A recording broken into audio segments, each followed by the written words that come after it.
నమస్కారం. వైఎంసీ న్యూస్కి స్వాగతం. ప్రజా సమస్యల అధ్యయనానికి కమ్యూనిస్ట్ మార్క్సిస్ట్ సిపిఎం పార్టీ రాష్ట్ర కార్యదర్శి వి శ్రీనివాసరావు తాళ్లరేవు మండలంలో సైకిల్ యాత్ర చేపట్టారు.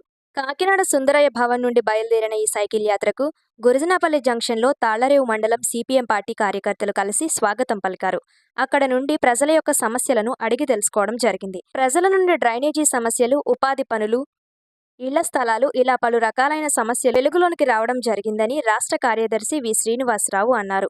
ఈ కార్యక్రమంలో సిపిఎం పార్టీ రాష్ట్ర కమిటీ సభ్యులు హరిబాబు, జిల్లా కార్యదర్శి కర్ణం ప్రసాద్, జిల్లా కమిటీ సభ్యులు కె శ్రీనివాసరావు, ఎం రాజశేఖర్, రమణి, ఈశ్వర్రావు, రాజబాబు, కేవీపీఎస్ జిల్లా కార్యదర్శి కె సింహాచలం, సంతోష్ అధిక సంఖ్యలో ప్రజలు పాల్గొనడం జరిగింది. యాత్రలో భాగంగా ఈరోజు ఈ గ్రామం ఉపాధి హామీ పథకం పనిచేస్తున్నారు. ఫారెస్ట్ డిపార్ట్మెంట్కి సంబంధించినటువంటి పని ఇక్కడ మహిళలు వీళ్ళు రోజుకి 5-6 గంటలు కష్టపడుతున్నా 270 లోపే 250, 270 లోపే వస్తుంది. అది కూడా 100 రోజులు కుటుంబం మొత్తానికి కార్డు మీద పని జరుగుతున్నది. ఇక్కడ వ్యవసాయ పనులు లేవు. వాళ్ళకి ఉన్నటువంటి వ్యవసాయం చేసే భూములను కూడా ఇళ్ల స్థలాల పేరుతో తీసుకున్నారు. ఆ ఇళ్ల స్థలాలు కూడా ఇక్కడ స్థానికులకు ఇవ్వలేదు. ఎక్కడ వాళ్ళకి కాకినాడ టౌన్ లేదా దూర ప్రాంతాల వాళ్ళకి ఇస్తున్నారు. ఇక్కడ ఉండే వాళ్ళకి దరఖాస్తులు ఇచ్చినా కొంతమందికి ఇళ్ల స్థలాలు ఇంతవరకు మంజూరు కాలేదు. దానికి తోడు ఇప్పుడు కరెంటు రేట్లు పెరిగి కరెంటు ఛార్జీలు మోయలేని భారంగా మారుతున్నాయి. అందుకని ఈ స్మార్ట్ మీటర్లు వచ్చినాయంటే మా మాడు పగిలిపోద్ది అని చెప్పిన అభిప్రాయంతో ప్రజలు ఉన్నారు. అందుకని కరెంట్ ఛార్జీలు తగ్గించాలి అని కూడా వాళ్ళు కోరుకుంటున్నారు. అలాగే ఉపాధి హామీ పథకాన్ని కాపాడుకోవటానికి దీన్ని రోజుకి 150 రోజులు, సంవత్సరానికి 150 రోజులైన పని కల్పించాలి.